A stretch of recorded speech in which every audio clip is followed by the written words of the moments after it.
Every morning, millions of people over 60 put their feet on the floor and feel that familiar ache, that stiffness, that coldness, that tingling that just won't go away. What if that wasn't normal? What if it was fixable? With two things sitting in your kitchen right now, let me ask you something simple. When was the last time your feet felt truly light? Not tired, not swollen, not that strange tingling you've learned to ignore, but actually light, warm and comfortable? If you're struggling to remember, then what I'm about to share with you today might be one of the most useful things you've heard in years. 2 ingredients: peppermint oil and baking soda. That's it. Old doctors, the kind who spent decades watching patients, not just reading textbooks, they quietly mixed these two things together and used them to address 17 different health problems. Not 14, not 10, 17. And I'm going to walk you through every single one of them, starting with the one you came here for. But before we get into the list, I want to stay right here on your feet, because this is where everything begins.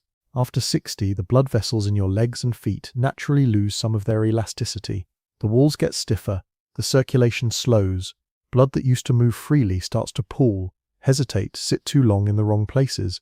And what does that feel like? Cold feet, even in a warm room.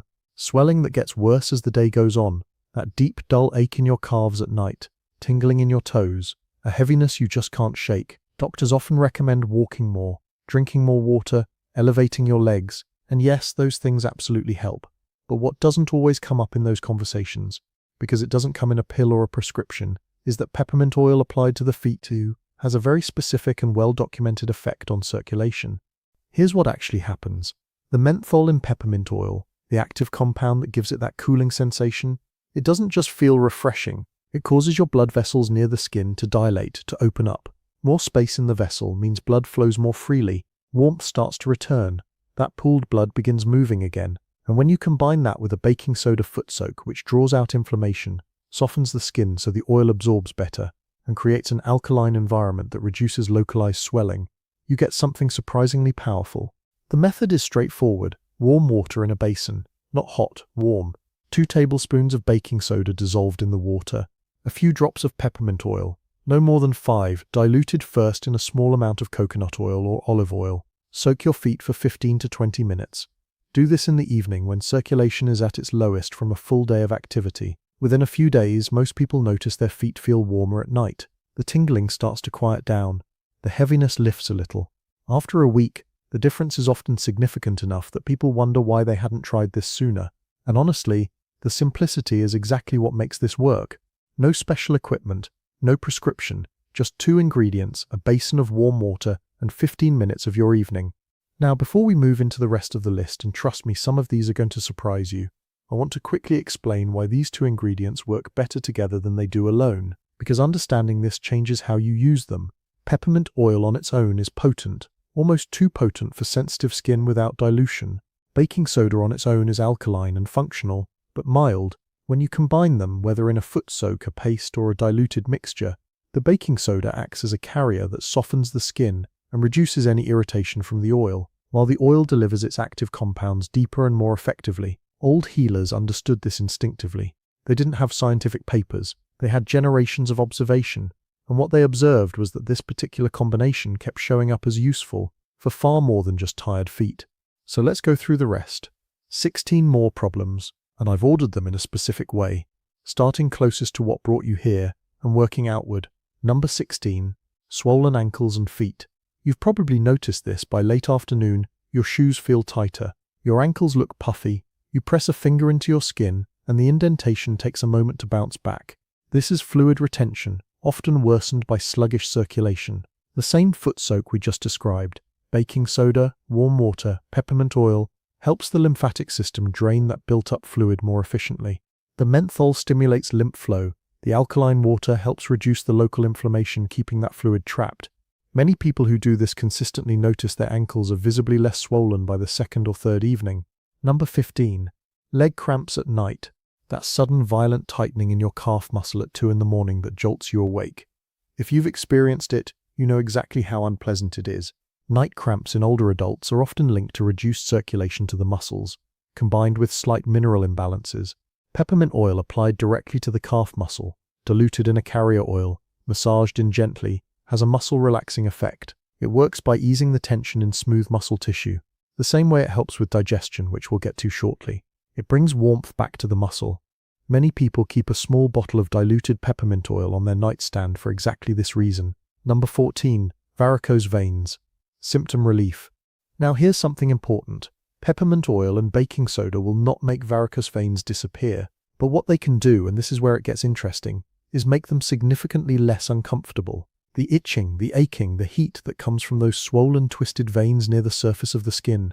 Topical peppermint oil addresses all three of those symptoms. It cools, it reduces surface inflammation, it temporarily improves blood flow through the surrounding tissue. If varicose veins are a source of daily discomfort for you, adding a gentle massage with diluted peppermint oil to your evening routine is worth trying. Just be gentle, no deep pressure directly on the veins themselves. And this next one connects directly to what we just discussed, because it involves the same type of inflammation, just in a different place. Number 13. Joint pain in the knees. This one surprises people, but it shouldn't.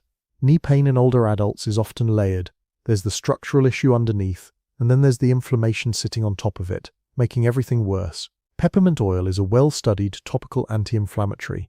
Applied to the skin around an aching knee, it reduces surface inflammation, triggers a cooling pain relief response, and in doing so takes the edge off that constant nagging discomfort. It doesn't fix what's underneath. No topical remedy does, but it makes the day more bearable, which matters more than people give it credit for. And for some, it means the difference between staying on the couch and actually getting up for that afternoon walk. Number 12. General muscle soreness. Whether it comes from light gardening, a longer walk than usual, or simply the muscle stiffness that seems to arrive uninvited after 60, peppermint oil applied to sore muscle groups is a legitimate, evidence-backed remedy. Clinical research has documented its pain-relieving properties in multiple studies, including work with patients who have chronic pain conditions. Mixed into a simple massage oil and rubbed into tired shoulders, lower back or thighs, it works quickly, without the side effects that often come with over-the-counter pain medications, which, as we all know, start to add up when you're already managing other things. Now here's where we shift away from the muscles and joints, because the next benefit might save you from reaching into that medicine cabinet more often than you'd like. Number 11. Tension headaches. This is one of the most clinically supported uses of peppermint oil, and also one of the most underused. A well-known clinical trial from a neurological research center in Germany found that peppermint oil applied to the forehead and temples performed comparably to a standard over-the-counter pain reliever for tension headache relief. Think about that for a moment. A natural oil, 2 or 3 drops diluted and gently rubbed into the temples, working at the same level as a common painkiller. For people over 60 who are already managing multiple medications and want to reduce their load wherever safely possible, this is worth knowing. Number 10. Nausea. Whether it's motion sickness, post-meal discomfort, or that vague queasiness that seems to have no clear cause, inhaled peppermint oil has documented effects against nausea. A 2020 clinical trial found that inhaling peppermint oil significantly reduced the frequency, duration, and severity of nausea in patients recovering from heart surgery. You don't need anything fancy. A few drops on a tissue held near the nose for slow, calm breathing. That's often enough. Keep it in your bag, keep it on the nightstand. It's one of the most discreet and immediate natural options available for this particular problem. Number 9. Mental fatigue and poor concentration. Here's something most people don't know about peppermint oil, and honestly this one fascinated me when I first came across it. It crosses into the nervous system through inhalation, and it has a measurable effect on cognitive alertness. Studies involving participants who inhaled peppermint aroma before cognitive tasks showed improved performance, better mood, and reduced mental fatigue compared to those who didn't. For someone in their 60s or 70s who feels that familiar afternoon fog, that slow, sluggish feeling where thinking feels like pushing through mud, 5 minutes of slow, calm inhalation of peppermint oil can shift the state noticeably. It's not a stimulant, it's more like a gentle reset, like opening a window in a stuffy room. Number 8. Bloating and gas. We're moving now into the territory where peppermint has its strongest scientific backing, and where you might start to realize this little bottle can do a lot more than you thought. The research on peppermint and the gastrointestinal tract spans decades and multiple institutions. The mechanism is clear. Menthol relaxes the smooth muscle of the intestinal wall. When intestinal muscles are less tense, trapped gas moves more freely, bloating eases, and that uncomfortable pressure under the ribs or across the abdomen dissipates. For older adults who experience bloating regularly, especially after meals, the method here is crucial. Because essential oil doesn't dissolve in water, drinking it raw can actually irritate your throat and stomach. Instead, brewing a strong cup of high-quality peppermint tea, or taking a specialized enteric-coated peppermint capsule before eating delivers that active menthol safely and directly to your gut. It can make a meaningful difference within days. Number 7. Heartburn and indigestion. Baking soda's role here is well established. It is literally recognized as an effective antacid. A half teaspoon dissolved in a full glass of water, consumed slowly after a meal, neutralizes excess stomach acid effectively. What's less discussed is the timing. Taking it too soon after eating can interfere with natural digestion. Waiting 30 to 45 minutes and then drinking it slowly. That's the approach that works without disrupting the digestive process. One thing worth mentioning, if you're watching your sodium intake because of blood pressure or heart conditions, check with your doctor before making this a daily habit. That's not a warning, it's just being smart about it. Number 6. Mouth inflammation and gum health. This is a combination that makes perfect sense once you understand the properties involved. Baking soda is mildly abrasive. It scrubs away plaque and neutralizes the acids that bacteria produce in the mouth.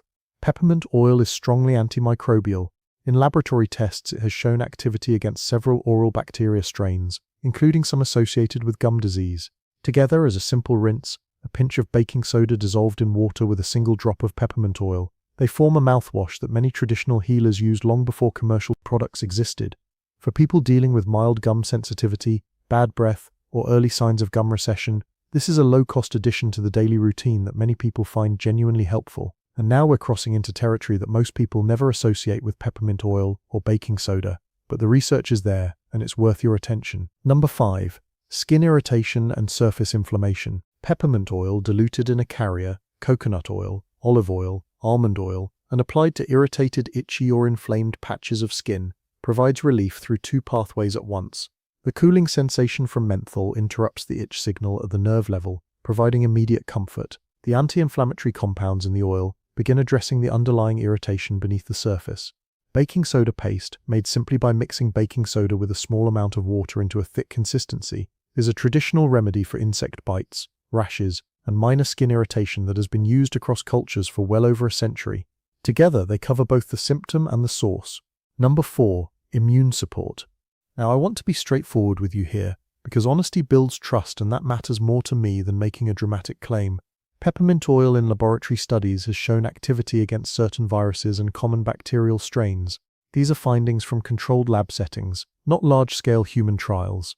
So the language here should be careful. What we can say honestly is that peppermint oil contains compounds that, in those controlled settings, have disrupted the function of certain pathogens. Whether that translates fully to everyday immune function through topical or aromatic use is still being studied, but used as part of a broader healthy routine, not as a replacement for medical care, it has a reasonable place, and sometimes reasonable is exactly what you need. Not a miracle, just one more good habit in your corner. Number 3. Kidney health and alkalinity. This one belongs to baking soda specifically, and the evidence here is stronger than most people expect. Multiple peer-reviewed clinical trials have examined sodium bicarbonate supplementation in adults over 60 with chronic kidney disease and a condition where the blood becomes more acidic than it should be, something that's more common than most people realize in older adults. The findings across these studies suggest that helping the body maintain a healthier acid-base balance through bicarbonate supplementation may slow the rate at which kidney function declines. One notable study followed 153 people over 5 years and found a meaningful difference in kidney disease progression between those who received bicarbonate and those who did not. This is published peer-reviewed clinical data, not anecdote. If kidney health is a concern for you, this is a conversation worth having with your doctor, not instead of their treatment alongside it. Number 2. Hemorrhoids. Discomfort relief. Let me be honest here, the way a good doctor would be honest with a patient he actually cares about. Peppermint oil will not eliminate hemorrhoids. Nothing topical will. But if you've lived with the itching, the burning, the constant low-level discomfort, diluted peppermint oil applied carefully to the external area provides real, measurable relief from those specific symptoms. The menthol cools. The anti-inflammatory action calms the irritated tissue. The discomfort does not disappear, but it becomes significantly more manageable. Combined with a baking soda sitz bath, warm water, 2 tablespoons of baking soda, 15 minutes, many people report this is the most comfortable they have felt during a flare-up, without reaching for any pharmaceutical cream. And that comfort, that relief from a problem people rarely talk about openly, that's not a small thing, that's quality of life. And number 1, irritable bowel syndrome. This is where the evidence is strongest, most consistent, and most thoroughly documented. A major review covering 16 separate clinical trials found that peppermint oil produced meaningful symptom improvement in IBS patients at a rate nearly double that of placebo. The American College of Gastroenterology, not an alternative medicine organization, the mainstream gastroenterological authority, included peppermint oil in its 2021 clinical guidelines for IBS management. The mechanism is clear. Menthol relaxes the smooth muscle along the entire length of the digestive tract, from the esophagus down to the colon. Spasms ease, pain decreases. The unpredictable urgency that makes IBS so disruptive to daily life, it quiets. If you have been managing IBS for years with limited results, and you have not yet tried peppermint oil capsules, the kind with a special coating that protects them from dissolving too early in the stomach, talk to your doctor. The evidence is there. It deserves a conversation. Now here's something I didn't include in the list, because it doesn't fit neatly into any single number, but it might be the most practically useful thing I'll say today. The time you use this combination matters more than most people realize. Your body's circulation is at its lowest point in the 2 hours before sleep. Your digestive system slows. Your immune activity actually increases. Nighttime is when repair happens. Using peppermint oil and baking soda in the evening, specifically in that window between dinner and sleep, means you are working with your body's natural rhythm instead of against it. The foot soak after dinner, the diluted oil on tense muscles before bed, the baking soda water if the evening brought heartburn, the mouthwash rinse as part of the night routine. None of these take more than a few minutes. Together, they create a consistent nightly ritual that accumulates results in a way a single occasional use never will. There's also something worth mentioning about quality. Peppermint oil varies dramatically between brands. The menthol concentration, which is what determines effectiveness, can differ by as much as 40% between a low-quality product and a high-quality one. When you're shopping, look for products that state they are 100% pure essential oil. If a bottle is unusually cheap, the concentration is probably low, which means the results will be underwhelming, and you'll incorrectly conclude the remedy doesn't work, when the real problem was the product, not the method. And one more thing about baking soda that almost nobody mentions. Make sure what you're buying is pure sodium bicarbonate, not baking powder. They look nearly identical on supermarket shelves. Baking powder contains additional ingredients, typically cream of tartar and cornstarch, that change its chemical behavior entirely and make it unsuitable for any of the health application we've discussed. The label should say sodium bicarbonate, nothing else. These two things, peppermint oil from a quality source and pure baking soda, have been within reach of most households for generations. Old doctors knew about them, traditional healers across cultures knew about them, and now, with clinical research gradually confirming what centuries of observation already suggested, the real question isn't whether they work. The real question is which of these 17 uses matters most to you right now, and what's stopping you from trying it tonight.